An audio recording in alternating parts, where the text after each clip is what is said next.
যুৱক যুৱতীসকলৰ বাবে আহি গ'ল এতিয়া মুখ্যমন্ত্ৰীৰ যি আত্মনিৰ্ভৰ অসম অভিযান আঁচনি 2.O আহি গ'ল। 2.O ৰ জৰিয়তে আপুনি আবেদন কৰিব পাৰিব আৰু আজি বিয়লি ভাগৰ শুভ উদ্বোধনী কৰা হ'ব এই আঁচনি। গতিকে প্ৰথম কিস্তি ধন যিহেতু বহু যুৱক যুৱতীয়ে লাভ কৰিলে, গতিকে আপুনি ব্যৱসায় যদি কৰিব বিচাৰিছে তেন্তে এতিয়াৰ পৰা আৰু চিন্তা কৰিব নালাগে।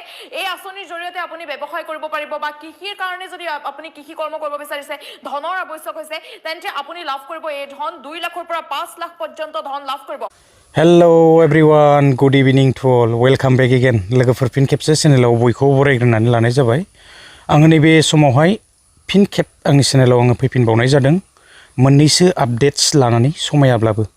तो लोगोफोर बिदिब्ला दिनैनि भिडिअखौ जागायलांदिनि। बांद्राय बेबायदि गोलाव खालामनो सानाखै, मोननैसोल' बेबायदिनो आपडेट्स लानानै फैनाय जादों आरोना। तो बिदिब्ला जागायलांदिनि।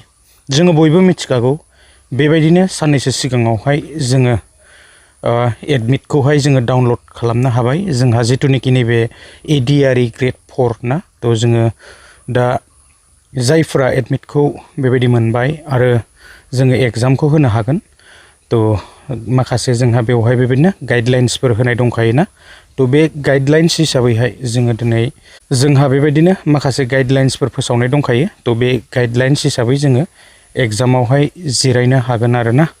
तो जोङो नेनानै थानोसै 27 बेबायदि अक्ट'बरखौहाय आरो प्रिपेयार जाखादो एसे आरो रेडि जाखादो आरोना। तो जायफोराहाय जब मावनो सानदों बा बेबायदि साखरिफोरखौहाय लानो सानदों ना, तो जायफोरा टेलेन्ट मोनगोन जोङो बेवहाय बेबायदि आथोनाबो घुस होआलासिनो ना, तो जोङो बेबायदि सरकारि साख्रि मावनो हागोन आरोना। तो एसे रेडि जादो आरो कुइसन एन्सारफोरखौबो नायबाय थाखादो आरोना। तो जियानो हक लोगोफोर जोङो समखौ नेनानै थानोसै आरो एग्जामावहाय जिरायनोसै आरोना। बिदिब्ला गुबुन मोनसे आपडेट्सआवहाय थांदिनि। नैथि आपडेट्सआवहाय दिनैनि नैथि आपडेट्सआवहाय थागोन जोंहा बेबायदिनो CMAAA। आङो आवगोलनिफ्रायनो CMAAA नि सायाव बेबायदिनो बुंबोगासिनोखा आरो दिनैबो फिन खेबसे आङो चेनेलावहाय CMAAA नि सायाव भिडिअ लानानै फैफिनबावनाय जाबाय।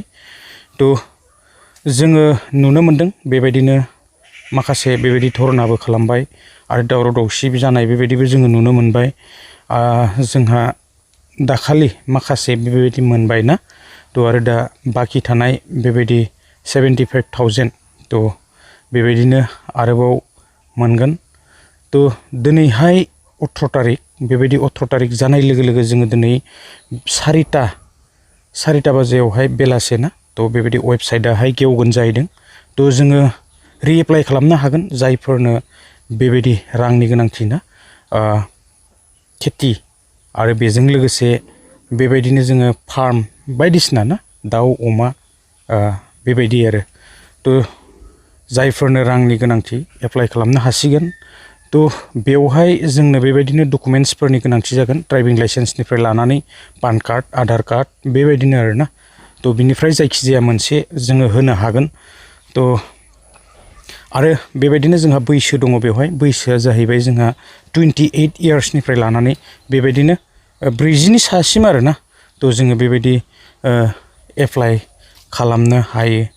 तो खनसे ट्राइ खालामबावनोसै लोगोफोर, बेबायदिनो जायफ्रा गोसो ना, तो एप्लाइ खालामनो हागोन आरोना। आंबो सानदों माने बेबायदि एप्लाइ खालामनो थाखाय। तो जायफ्रा गोसो लोगोफोर एप्लाइ खालामनो हासिगोन।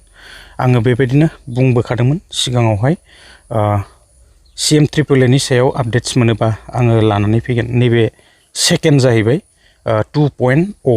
बे 2.O आवहाय तो जायफ्रा गोसो एप्लाइ खालामनो हासिगोन आरोना।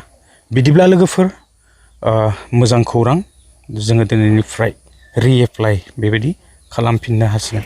आङो बांद्राय गोलाव खालामबाय थानो सानाखै लोगोफोर। दिनैनि भिडिअखौ आं बेसेखिनियावनो फोजोबगोन, खारन जोङो बयबो मिथिखानाय। तो बेखायनो आङो बांद्राय बुंबाय थानो सानाखै आरोना। तो बिदिब्ला दिनैनि भिडिअखौ आं बेखिनियावनो फोजोबनाय जाबाय। गोजोन्थों, बाय बाय। नेक्स्ट भिडिअआव लोगो मोनगोन।